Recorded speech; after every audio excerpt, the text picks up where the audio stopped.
To order. Roll call, please. Mayor Schlachter, Present. Mayor Pro Tem Ryden, Here. Councilmember Barr, Present. Councilmember Driscoll. Here. Councilmember Grove, Here. Councilmember Milliman, Here. Councilmember Valdez. Present. We have quorum. Thank you. All right, please rise for the Pledge of Allegiance. I pledge allegiance to the flag of the United States of America, to the republic for which it stands, one nation, under God, indivisible, with justice for all.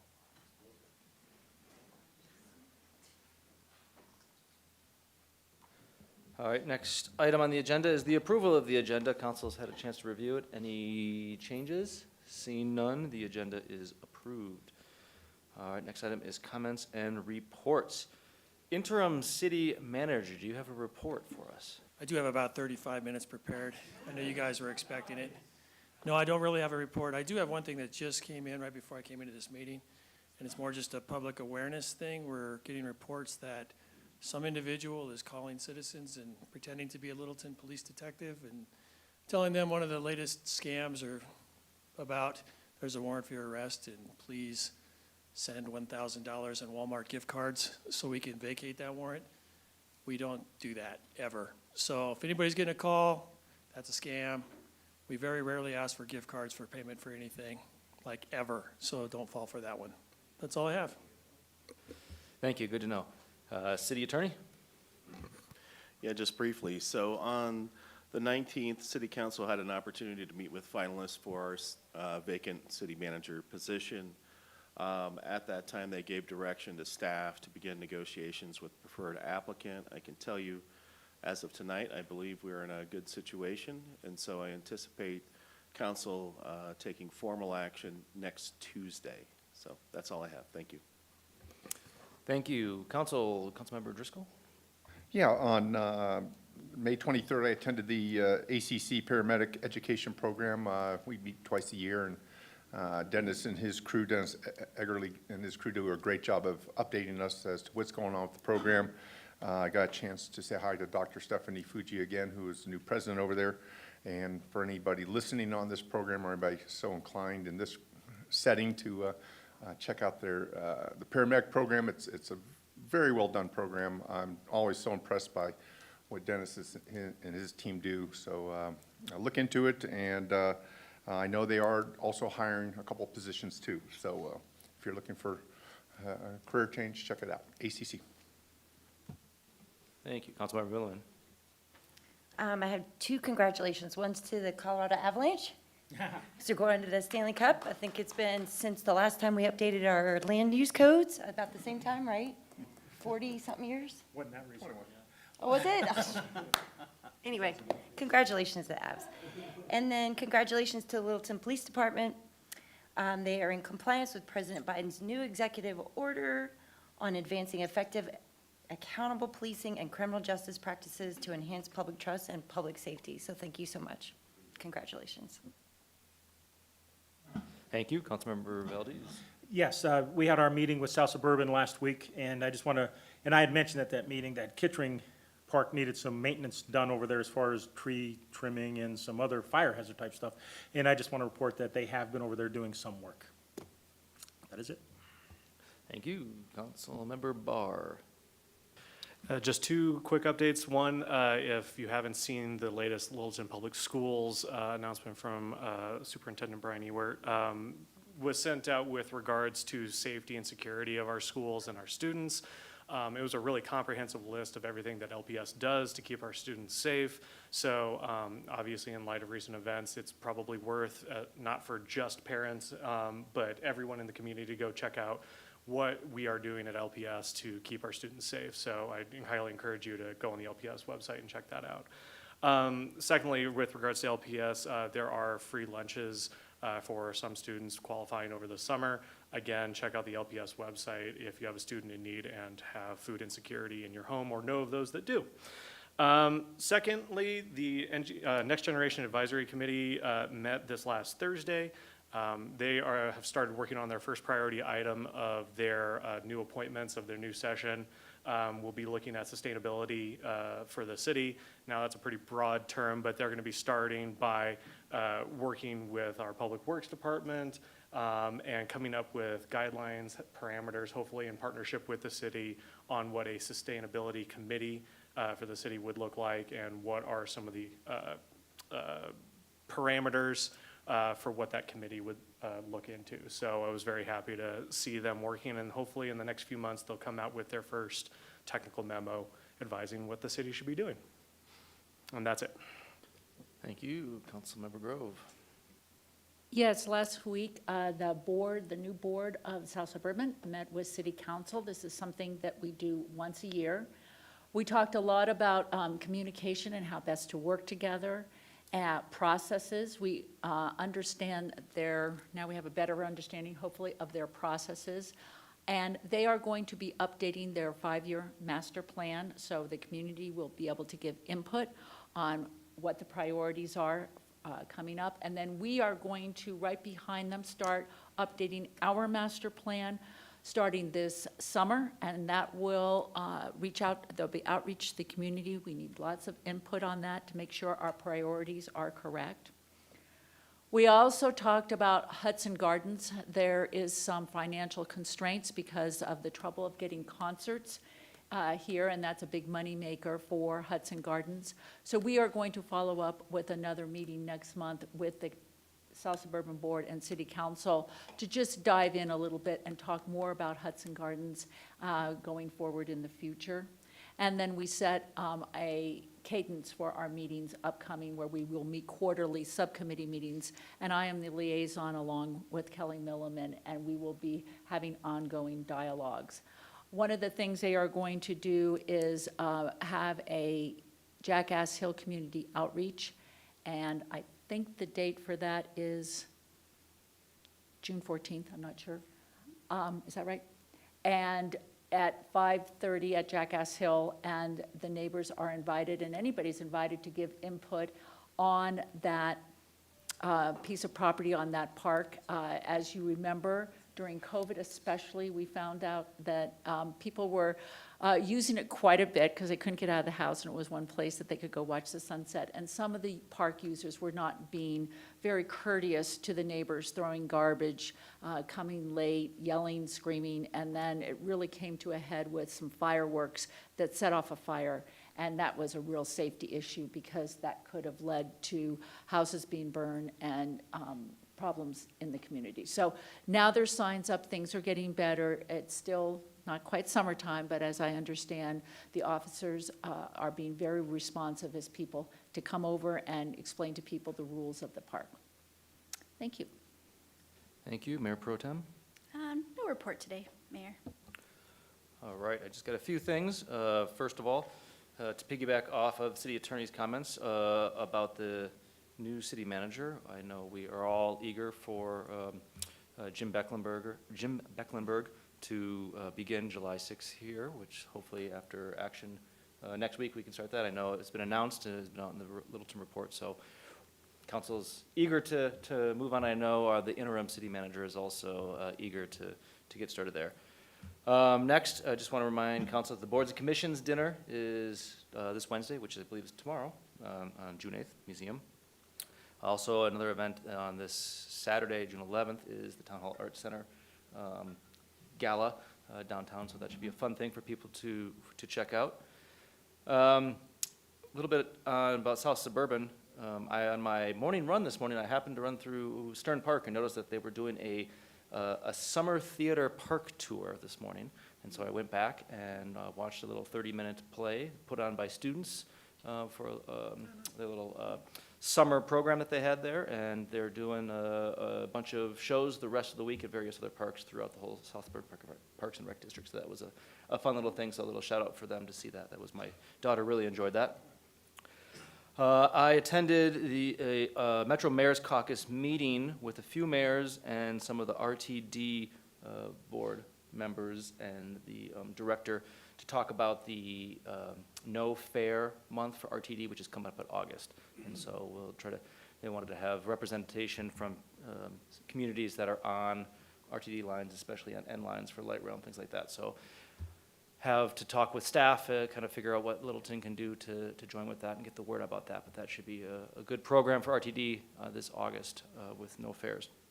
Also with Metro Mayors, there was a retreat last week. I attended that. There were about 21 mayors in attendance, which was a good kind of networking and meeting that we had.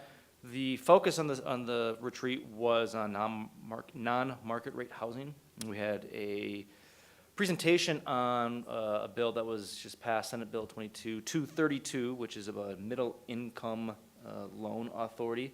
And so a way to fund projects for I think it was 80 to 120% AMI. And so I think that's real important. I hope the South Metro Housing Options will pay close attention to that, because housing authorities are one of the bodies that can take advantage of that program. But not just South Metro Housing, but all other residential housing developers looking to build in Littleton, as it's available to not-for-profit as well for-profit residential housing developers. So that's interesting. There was also talk of a potential ballot initiative, and I don't have the number off the top of my head, so I'm not going to say a wrong number, about another avenue for non-market rate housing funding going forward on the ballot this fall. So I don't know if that'll get on there, but that's something to pay attention to for staff to be aware of.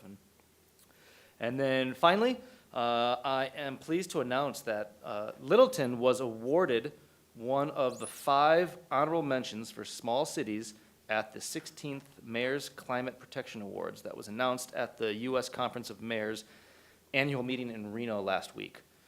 It was for the South Platte Renew Pipeline Injection Project, which constructed a biogas conditioning system that converts raw biogas into renewable natural gas and injects it directly into the Excel pipeline. So I think that's a nice feather in our cap with South Platte Renew there. So I just want to applaud staff and everyone in Littleton and the staff at South Platte Renew, and just say, you know, next year the large city winner was Kansas City, and the small city winner was Susan City in California.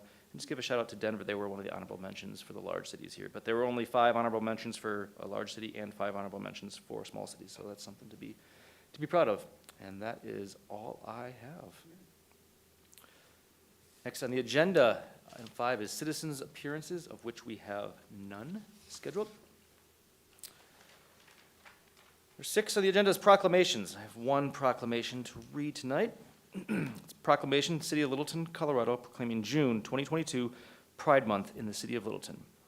Whereas the City of Littleton recognizes that our nation was founded upon the principles that all people are created equal, and that each person has the right to life, liberty, and the pursuit of happiness. And whereas all members of the Littleton community, including those who are LGBTQ+, have the right to feel safe, not discriminated against, and to live without threat of harassment. And whereas the City of Littleton is strengthened by and thrives upon the rich diversity of all its residents, all of which contribute to the vibrant character of the community. And whereas the city employs and serves many residents who are LGBTQ+, and who may lack visibility and acceptance based on past and present discrimination. And whereas the LGBTQ+ community has made strides in legal equality, but much work remains in order to achieve inclusion, acceptance, and full equality.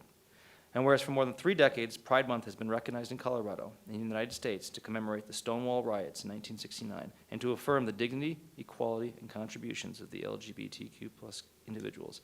And whereas the City Council added, as part of our work plan, the following objective to Goal 8, Good Governance, Objective 5, develop a multi-year diversity, equity, and inclusion strategy. And now therefore be it resolved, I, Kyle Schlachter, Mayor of the City of Littleton, do hereby proclaim the month of June Pride Month and encourage all residents to consider the contributions of LGBTQ+ individuals and affirm the dignity and worth of LGBTQ+ individuals. That's all I have for that. All right, next item on the agenda is public comment. Public comment is time for citizens to come down and speak to the council on things that they would like to hear us listen to them. Each speaker will be limited to 3 minutes. City Council is not authorized by the Colorado Open Meeting Laws to discuss, comment, or take action at the meeting on any issue raised by public comment that is not part of tonight's meeting agenda. I may refer the matter to city manager and/or city attorney for immediate comment after public comment, or staff to obtain additional information and report back to council as appropriate. We've got 3 people that are signed up on public comment. First is Pat Cronenberger.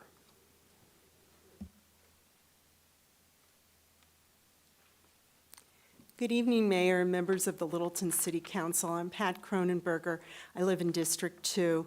I'd like to start by congratulating you on a successful city manager search. It was good to learn from Mayor Schlachter and the Littleton Independent that there was such strong support for Jim Becklenberg. He seems to have a great experience, and I look forward to meeting him. Mr. Becklenberg will have big shoes to fill. Mark Ralph served the Littleton community well. In fact, his devotion to ensuring the integrity of policy development processes was first and foremost, and very much evident at what was, I think, his last meeting on May 17th. At that council meeting, there were a number of citizens who spoke during public comment, and some of them maligned the development of the Unified Land Use Code. Later in that meeting, Mark responded with words that were intended to remind everyone about, and quote, the 4 long years to develop the city's vision, the comprehensive plan, and the land use code. Mark went on to say how unfortunate it was that citizens were mischaracterizing and misrepresenting the ULUC process. Mark specifically used those strong words, and he was right to use them. I personally participated in virtually every studio and workshop during those 4 long years. It was a transparent, thoughtful process with extensive community outreach.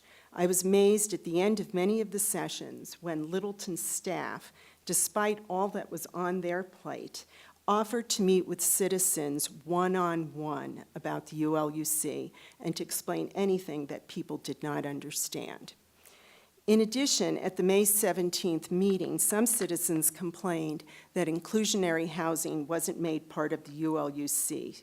Since I'm a member of the city's housing authority, I'd like to help set the record straight. We all understood that that piece would have to be tackled at a later date. There was enough on everyone's plate getting the ULUCs done. Thank you, Council. Thank you, Ms. Cronenberger. Carrie Lane Brady?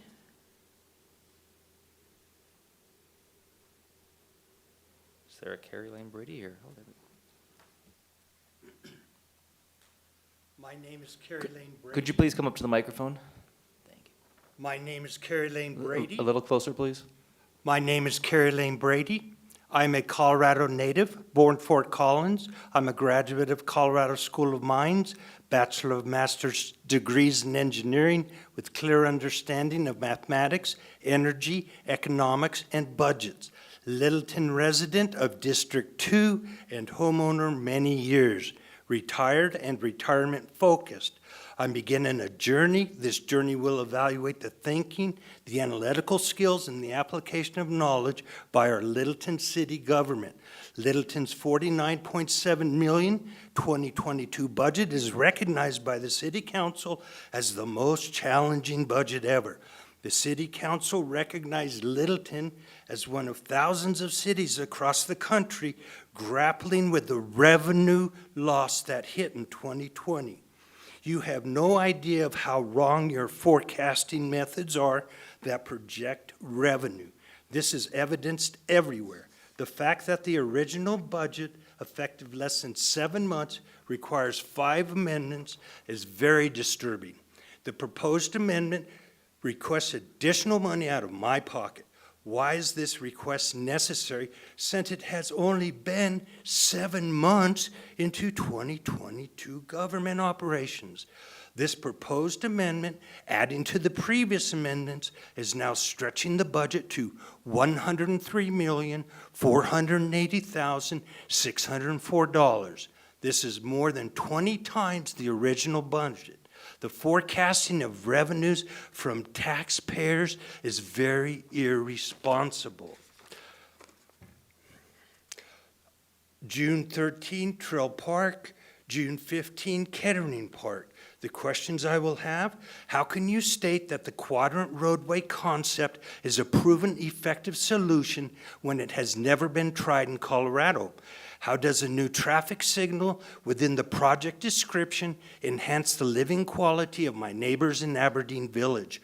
Where can I find the report that compares the costs and benefits obtained from the quadrant to those attractive city improvement projects that are eliminated to fund the quadrant roadway concept? How many tax dollars have been invested in this project? My name is Carrie Lane Brady. I'm a Colorado native, born Fort Collins. I'm a graduate of Colorado School of Mines, bachelor and master's degree in engineering, with clear understanding of mathematics, energy, economics, budgets, and forecasting. Littleton resident of District 2 and homeowner many years, retired and retirement focused. I'm beginning a journey. This journey will evaluate the thinking, the analytical skills, and the application of knowledge Thank you, Mr. Brady. by our Littleton city government. Thank you. Last on the list is Pam Chadbourne.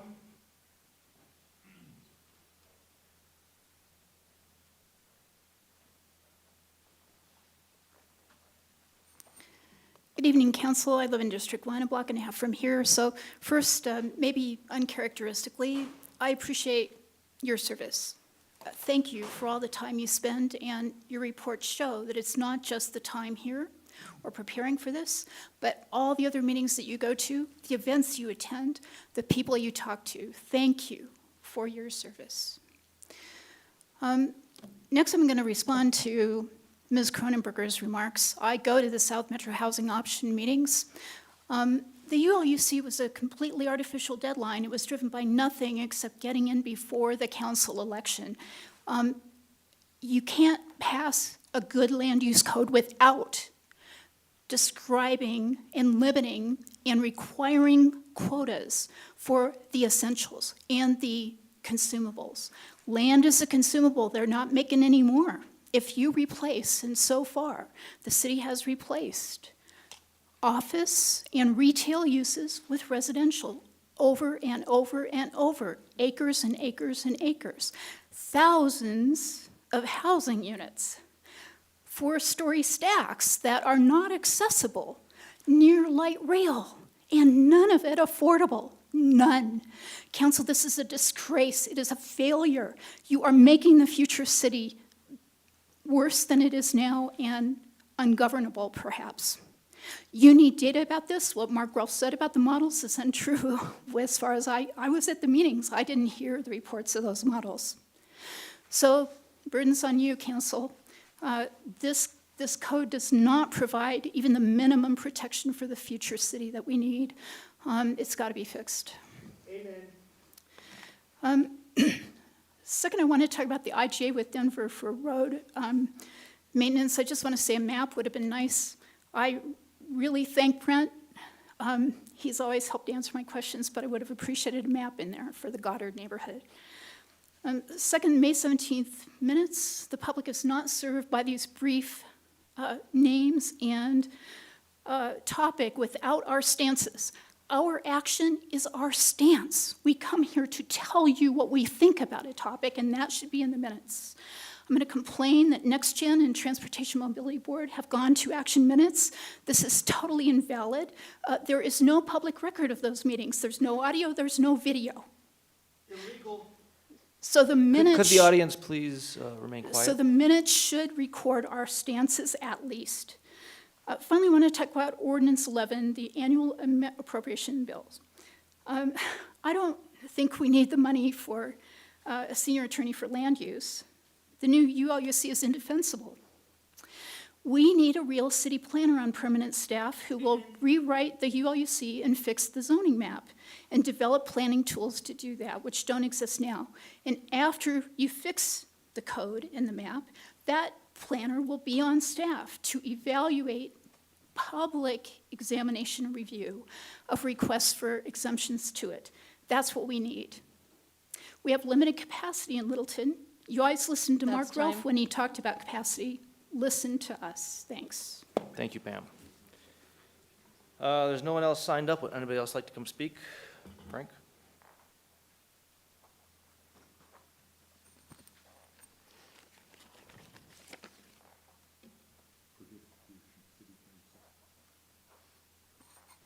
Good evening, City Council. My name is Frank Atwood. I live in District 4, and I'm the, I guess, registered agent for an initiative to change the City Council, the city charter voting method to approval voting. Approval voting's a method that lets you vote for more than one candidate. I believe I've discussed it with you before. And the why for approval voting is that it moves us beyond two-party thinking. Too often when we have a single precious vote, we find ourselves trapped with regards to voting for the lesser of two evils. And with approval voting, there'll be more viability and visibility for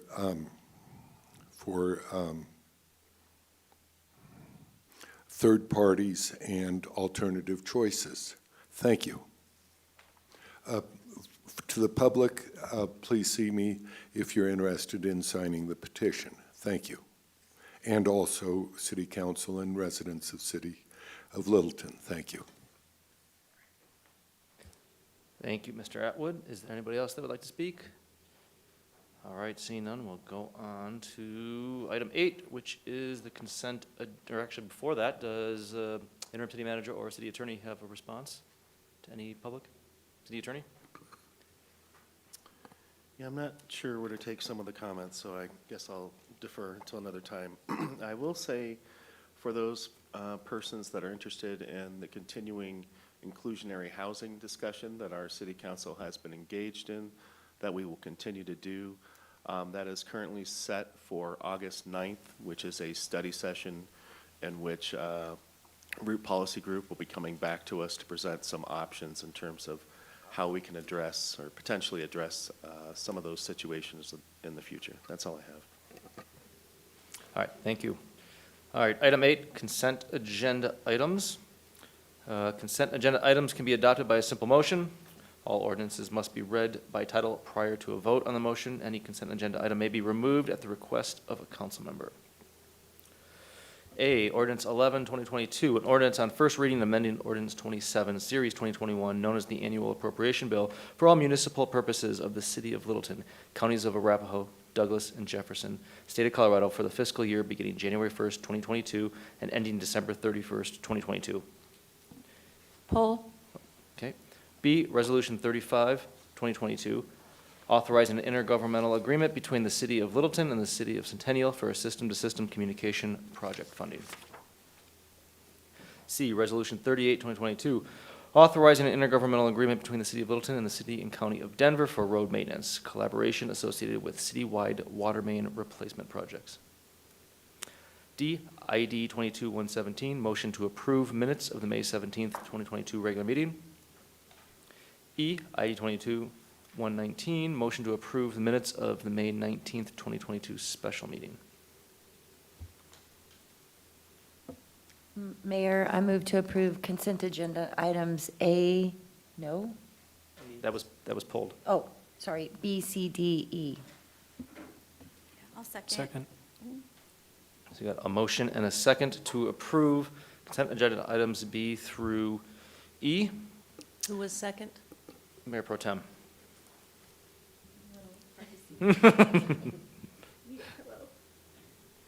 All right, let me get this up here. All ready to vote.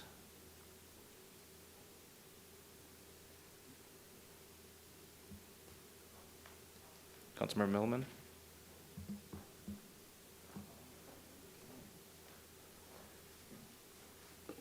The vote is 7 in favor. The motion carries unanimously. Okay. Councilmember Grove? Yes, the reason I pulled this, because I thought it was appropriate to have some discussion about the fact that the other two resolutions we have been in the budget. And this additional FTE or reshuffling of employees in the legal department is not in the budget. And although we really want to get help for Reed, and we want to be responsive to our internal customers and external customers, this would be the 8th FTE that I remember that we have approved since the beginning of the year. And going over on FTE on so many budget items is just something I think that we want to watch. And my question, I see Tiffany's not here, what would be the downside, Reed, if we waited until the next budget cycle and budgeted this person in and kind of did a little bit, maybe better job of sticking to our budget? Yeah, it's a great question, and I will tell you, so that there's no confusion, this is not an additional FTE. This position has been budgeted, not in this current classification, but to go back to history, Becky Fye, who was the legal assistant back in 2020, she took advantage of the city manager's early retirement program and left. It was the city manager's decision at that point that for those individuals, most of those individuals that were taking part in that in order to shore up our budget due to COVID, we wouldn't fill those for that entire year. The following year, which was budgeted at the end of 2020 for 2021 by City Council, called for a full-time legal assistant. That position was never filled in my office. For 2022, which was budgeted, and this budget process is actually occurring right now, so it takes a little bit of lead time before it actually gets to City Council. For 2022, this City Council approved a change in that classification being from a legal assistant to an assistant city attorney. That was approved, that's been budgeted right now. In November, due to a challenge with our prosecutor, we actually had our prosecutor leave, and we had to fill that position. The search for a suitable person was challenging. The market is challenging, as you've heard from HR.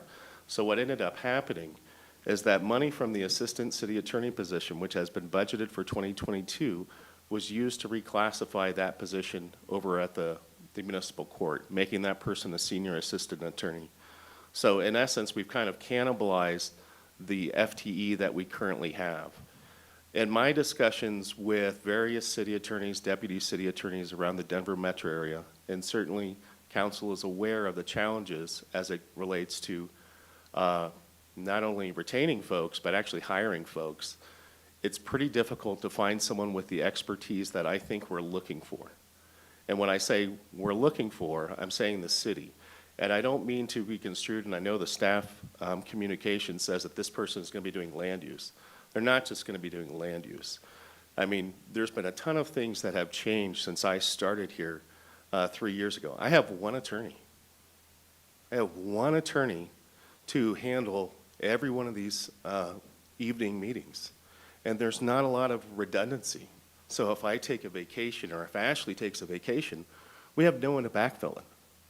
So while it says in the staff communication that it is for land use, it's not specifically for land use. Obviously, they'll be doing other things. We approved a bond measure, or our citizens did, which is going to approve another $10 million in construction projects every year. We've hired folks in the engineering department and public works to try to be able to manage that load. At some point in time, that falls back on my office, other offices, and you need to keep, up to date with staffing. I mean, I can tell you, just as it relates to staffing across other organizations, other legal departments, we are so far behind. I mean, I can give you the numbers. I'll tell you, Arvada has 16 total staff. And these aren't going to be comparable by population because Aurora has 64. And this is just in their legal department. Boulder has 26. Colorado Springs has 54. The city of Inglewood, which is smaller than the city of Littleton, has 6. City of Fort Collins, 25. City of Greeley, 16.5. Lakewood, 11. Littleton, 4. So it's me, it's Ashley, it's our prosecutor, and 1 legal assistant. The city of Longmont, 10. The city of Loveland, 10. The city of Thornton, is at, 16. So I think for those of us within the organization, we know how this organization, every department within this organization has tried to do more with less. And so I'm not necessarily asking for more, I'm asking to fill a position based upon what the market is today. So I can appreciate that this wasn't budgeted for 2022 as a senior position, but that change happened in November, long after this budget had been approved. I will tell you that what we typically do, and Tiffany's at a conference, GFOA conference in Austin, but normally when we have a reclassification, that's not something that would typically go to city council. That's just something that we work out behind the scenes. Given the amount of money that it would take to get back to the assistant full level and the senior, that's why finance felt it appropriate to bring it to city council's attention. So that's what I'm asking for. I mean, if it's council's desire to wait until 2023, that's fine. I mean, we'll make it work. We've been making it work for a long time that way. And I guess, I'm My sorry. point is not that we want the legal department to be strapped. My point is, this is the 8th FTE that has come to us, whether reclassification or a new person to handle program. And I understand when we have capital projects, which 3A is going to bring to us, that we need somebody to oversee it. I get that.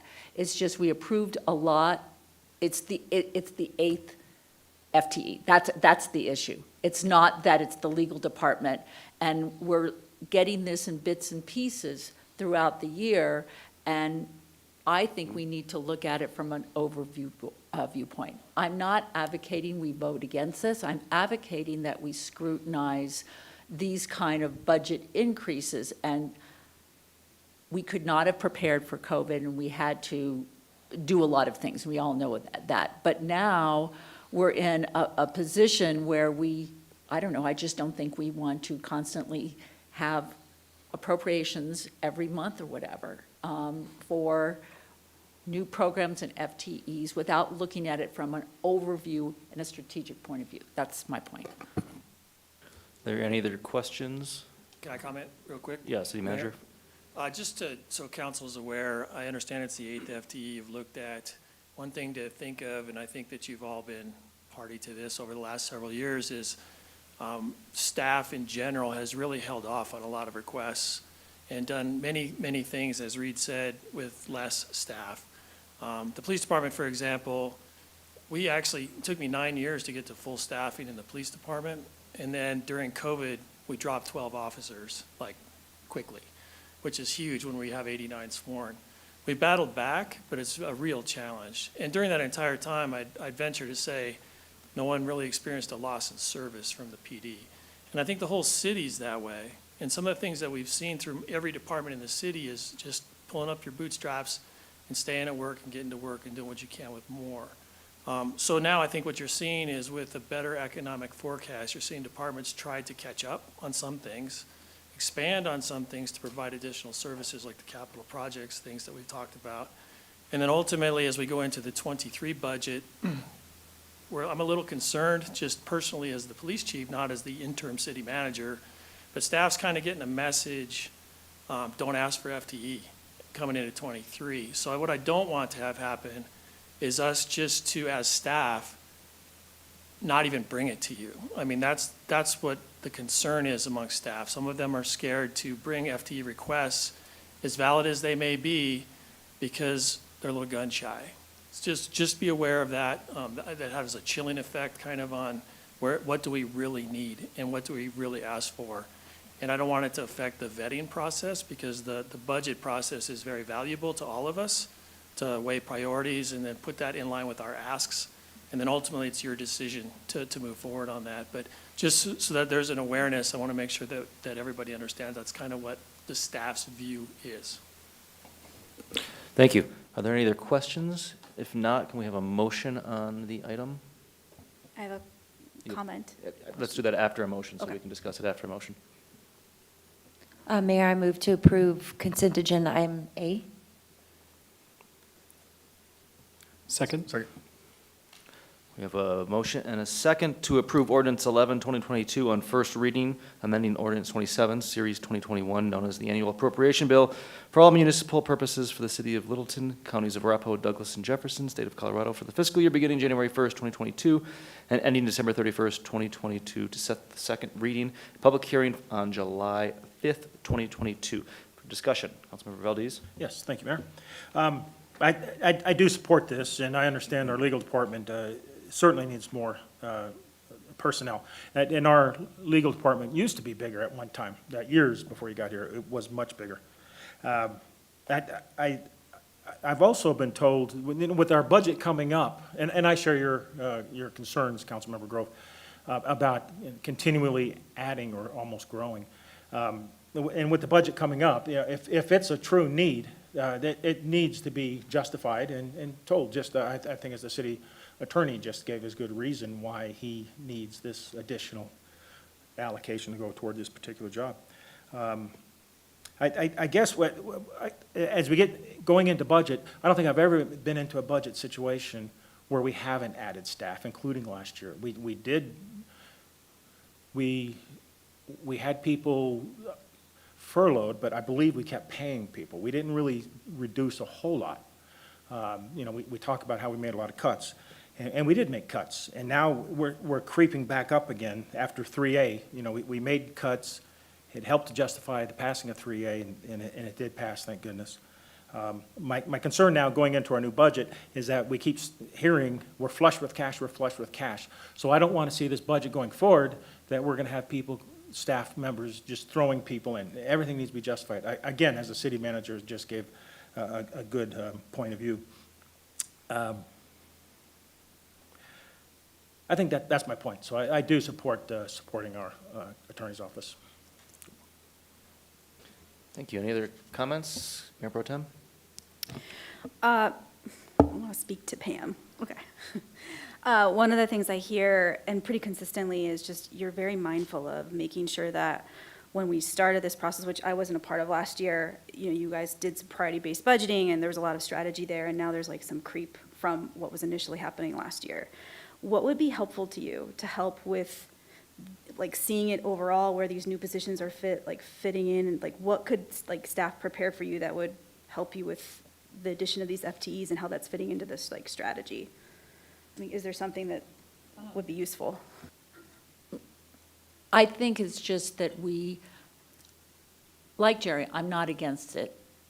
I'm not against making sure that our legal department has the staff they need, or any department.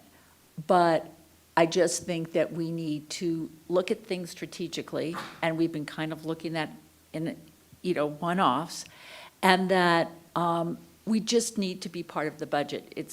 The analogy is you have a checking account where your paycheck goes in and the water heater goes out and you go into savings. Of course you're going to go into savings and fix the water heater, but how often can you keep increasing things and getting new services so all of a sudden that the checking account is not enough and you're constantly grabbing from savings? And I just bring that to council's attention and wanted to see if it's possible to wait until the next budget cycle, and once we plan for it. And of course there's going to be things we can't plan for. Always that's going to happen. But to try to keep that kind of to a minimum so we know what income we're bringing in, what's going out with all our expenses. It's a very busy budget. And I personally, I can't speak the rest of council, do not want staff to feel like they can't request another FTE if it's warranted. Put it in the budget. If it's part of the budget, great.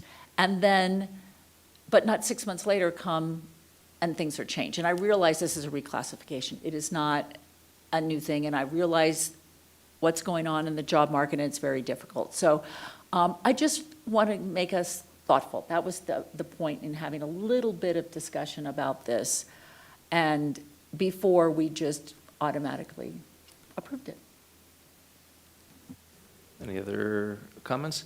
Just one quick comment from me is, I hear your concerns, Councilmember Grove. I see that. And, I echo your thoughts that, we want staff to have the resources that they need to do the job for the city. So, you know, I think the budget is, you know, can be adjusted from time to time when it's needed. And, you know, having added FTEs or other programs here and there, you know, I think staff does a very good job of not coming to us and selling us something that we can't pay for, and that's not in the budget that we can afford. So I think that's warranted. So we'll be supporting moving this to second reading on July 5th. All right, so we have a motion and a second. Everyone ready to vote to approve this ordinance on first reading?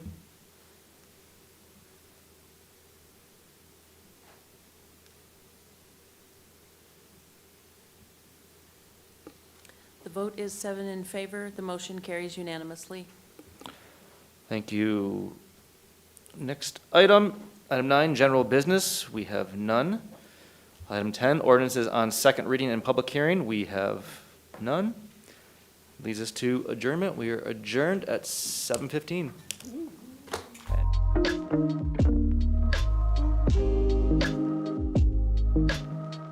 Good.